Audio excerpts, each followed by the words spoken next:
And we'll figure it out as we read. Psalms 19, starting at verse 7, all the way to verse 8. Start with 10.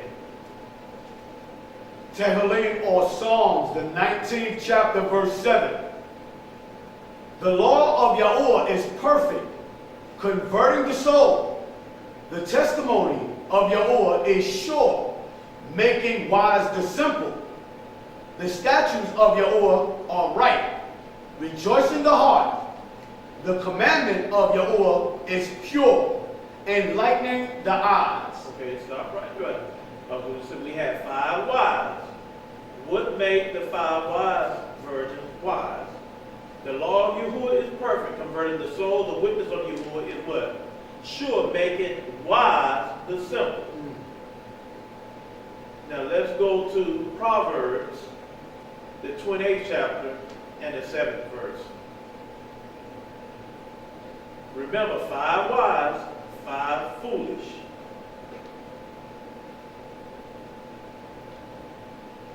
Proverbs 28, verse 7. Whoso keepeth the law is a wise son, but he that is a companion of righteous men shameth his father. Whoso keep the law is what? Wise. So keeping the commandments of Yahuah makes one what? Wise. So the wise virgins, what would have been this oil in that lamp?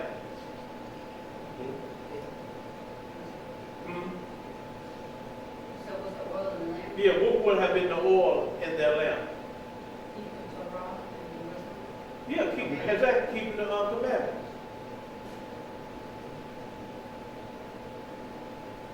What's that scripture that thy law is a light and was a light unto my path, a lamp? There's a lamp unto my path, a light unto my foot. Yeah, a lamp unto my feet, a light unto my path. Thy law. Okay, and so we see keeping the commandments or Torah is what? Is wisdom. That's what makes one wise. Now we still have 5 what? Foolish virgins.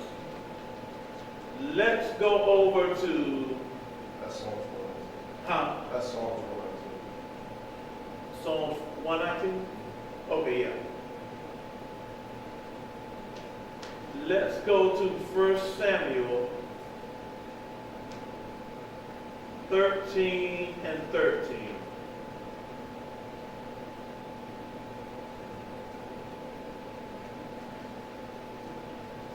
First Samuel 13, verse 13. And Samuel said to Saul, you have done foolishly. You have not kept the commandment of Yahuah your Elohim, which he commanded you. For now will Yahuah have established your kingdom upon Yashra'al forever. And Samuel said unto Shaul, you have done what? Foolishly. You have not kept the commandments of Yahuah your Elohim. Keeping the commandments make you wise. Not keeping them makes you what? Foolish. Remember we talked about midnight, a cry, and a going out.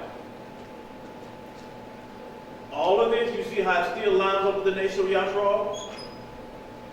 Even when we get to the New Testament, you can't get around it. So,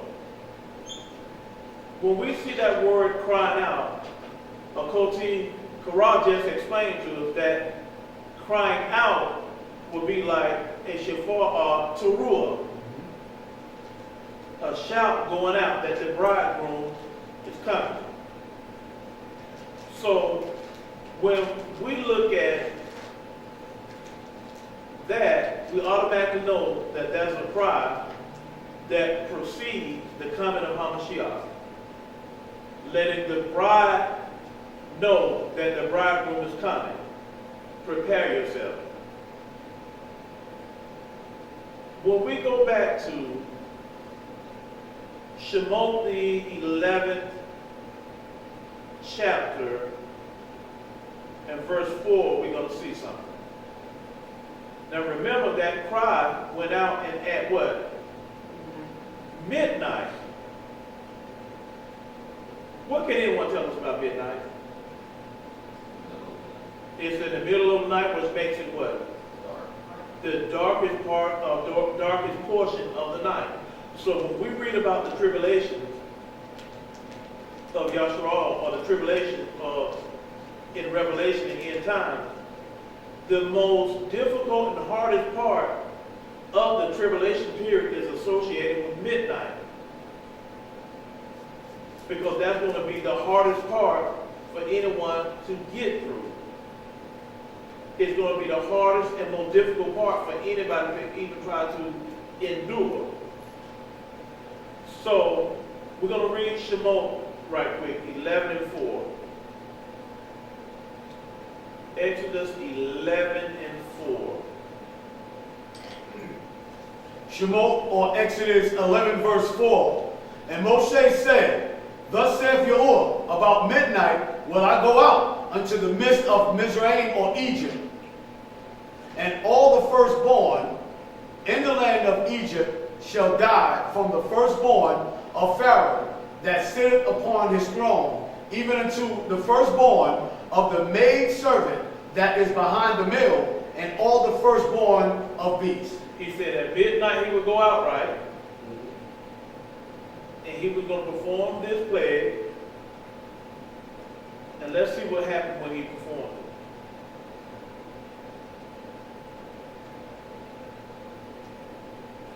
it. Exodus 11:6. And there shall be a great cry. There should be a great what? A great cry. A great cry.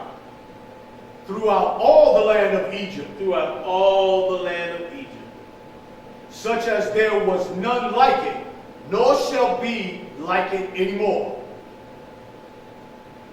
But against any of the children of Yashra'al shall not a dog move his tongue against man or beast, that ye may know how that Yahuah doth put a difference between the Egyptians and Israel.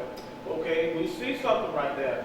Remember I said midnight is the toughest, most difficult time in a tribulation period or a trial of going through.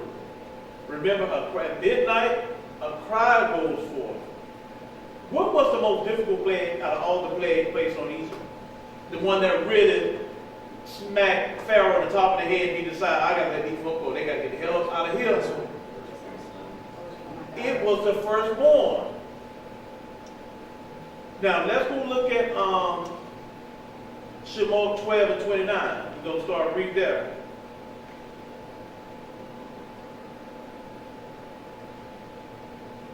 And why would you notice that even during this tough time of tribulation, and this cry that was going to go out and hurt the Egyptians, what did he say about Yashra'al during one day in the midst of all this? He said, not even a dog should wag his tail at Israel. They will be unharmed. They will be hurt by any of it. Shemot, or Exodus 12 verse 29. And it came to pass that at midnight. At when? At midnight. At midnight.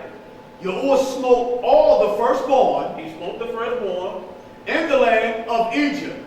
From the firstborn of Pharaoh that sat on his throne unto the firstborn of the captive that was in the dungeon, and all the firstborn of cattle. And Pharaoh rose up in the night, he and all his servants, and all the Egyptians, and there was a great cry. There was a what? A great cry. Midnight, the plague, a great cry. In Egypt. For there was not a house where there was not one dead. And he called for Moshe and Aaron by night, and said, Rise up and get you forth from among my people, both you and the children of Yashra'al, and go serve Yahuah as you have said. That's right. Well, we'll stop right there. Midnight, the plague, a cry. What happened after the cry? The regathering or the gathering of the 12 tribes of Israel to go forth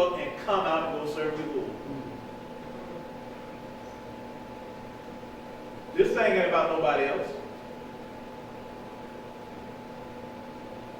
It's about Israel. All this about the regathering. And what happened when the 12 tribes were regathered and they went forth out of Israel? Where did they go? Into the wilderness of Sinai. And what took place at Sinai? The regathering and then the marriage. Does all of this line up to make sense, or am I crazy? But who is all this taking place with? Israel. Did Israel come out with other nations attached to them? Yes, they did. But what happened when they got ready to go and enter into covenant with Yahuah? Were the other nations present, or did he enter into that covenant with Israel? Even though they came out of mixed multitude. Did he enter into that covenant with Israel and the nation, or just Israel alone? Just Israel alone. But by the nations being attached to Israel, did they not survive? Mm-hmm. Did they receive some privileges and benefits? Mm-hmm. Right there in the wilderness. But when he got ready to call Joshua, and when Joshua began to take the same 12 tribes into what? Into Canaan land, what did the Most High say to Joshua? He said, before you go into this land, he said, those that sojourn with you out of Egypt, he said, take them and possess them for servants and handmaids for when you go into the land. There's nothing new in this book. So when Israel is gathered and brought out of this land, remember, there are going to be a remnant of people attached to them. We know that from Isaiah 14 chapter. But did not he say the same thing? And let's go there again. Because I'm talking about, let's let people read.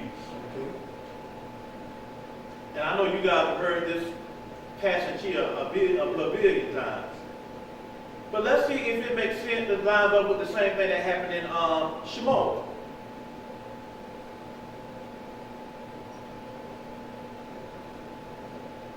And I know this is hard for people. And it's hard for them to receive it. And it's a hard pill to swallow. It's very bitter. But until you get understanding of what that book is about and what it is, it's going to be that way. And it gets easier if you can accept these people who we hung on trees, burned them, and brought them over on these slave ships, scattered them into the four corners, whether it would be over in Arabia, Asia, all the European countries, South, Central, North America, Australia, all of these places. Until you can accept the fact that these people are Israelites and they are Yahuah's children, it's going to be difficult to hear these messages and receive it. But the sooner you can receive it, the better you can move on. And you'll know your position and what you need to do to make it easy and better for you and your loved ones. And what has happened, people are afraid of servitude. When they hear that they're going to be servants and handmaids for the nation of Yashra'al, it puts fear into them because they've had it good so many years. But let me show you a trick of the enemy. People don't read. When you go look at a servant who was a servant to the nation of Israel, do you not know it was hard to distinguish who was a servant and who wasn't? Because it wasn't like this mess that they had done to us, chattel slavery. You were just indentured in Israel, and at the end of 7 years, you were what? Or every 7 years was a jubilee, and you released to go. That's not saying that there's not going to be any hard bondage or anything going on. That's for the wicked and those who are not going to line up with the program of Yahuah.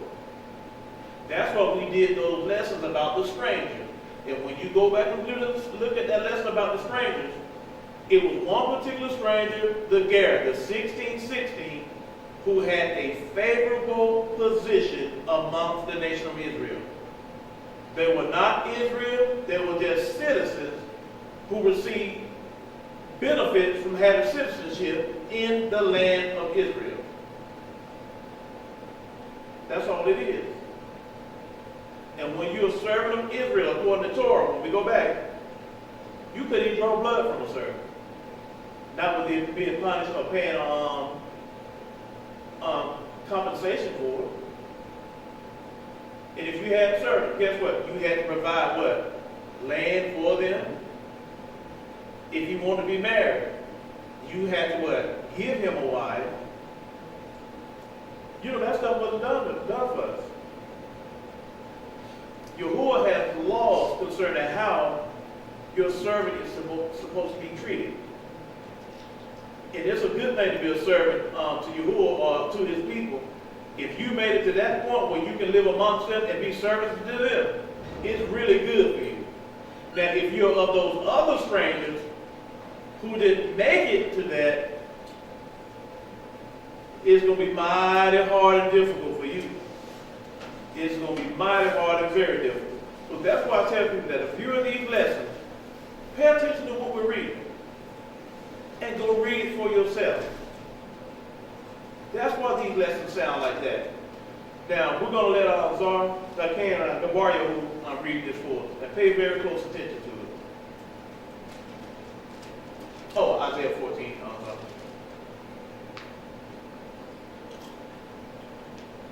Yeshayahu 14, start at verse 1. Yeshayahu, Isaiah 14, verse 1.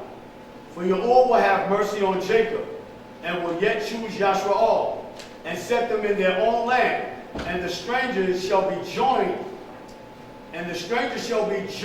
with them, and they shall cleave to the house of Yaakov. And the people shall take them and bring them to their place, and the house of Yashra'al shall possess them, and the land of Yahuah for servants and handmaids, and they shall take them captives, whose captives they were, and they shall rule over their oppressors. Okay, now what? Now those Egyptians are the people of Israel that came out of Egypt with the children of Israel. Was Israel not these same people?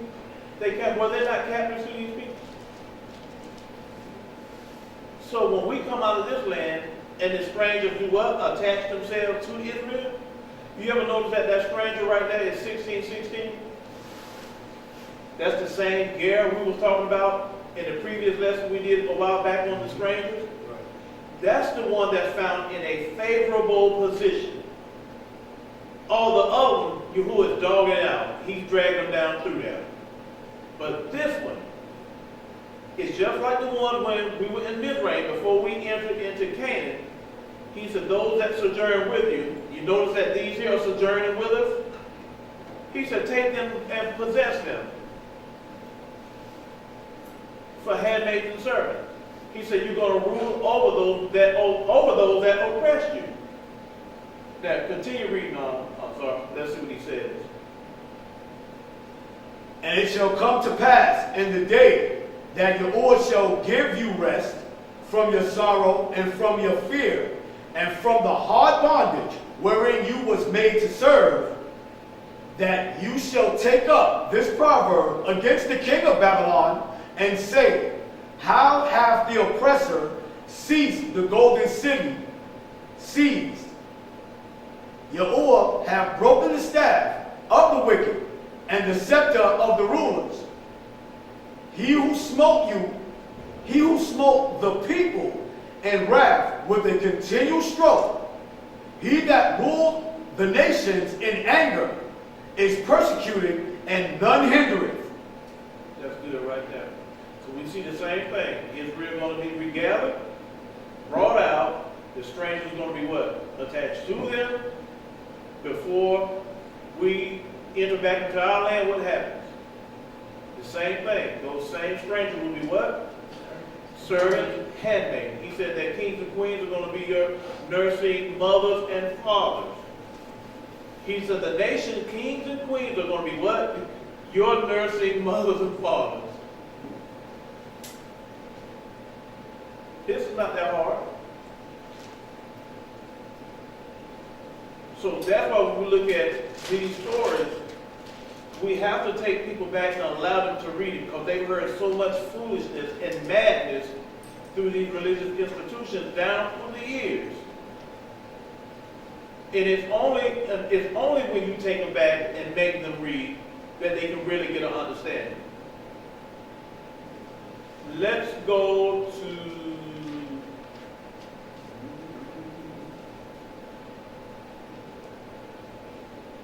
Colossians, the 2nd chapter, verse 16 and 17.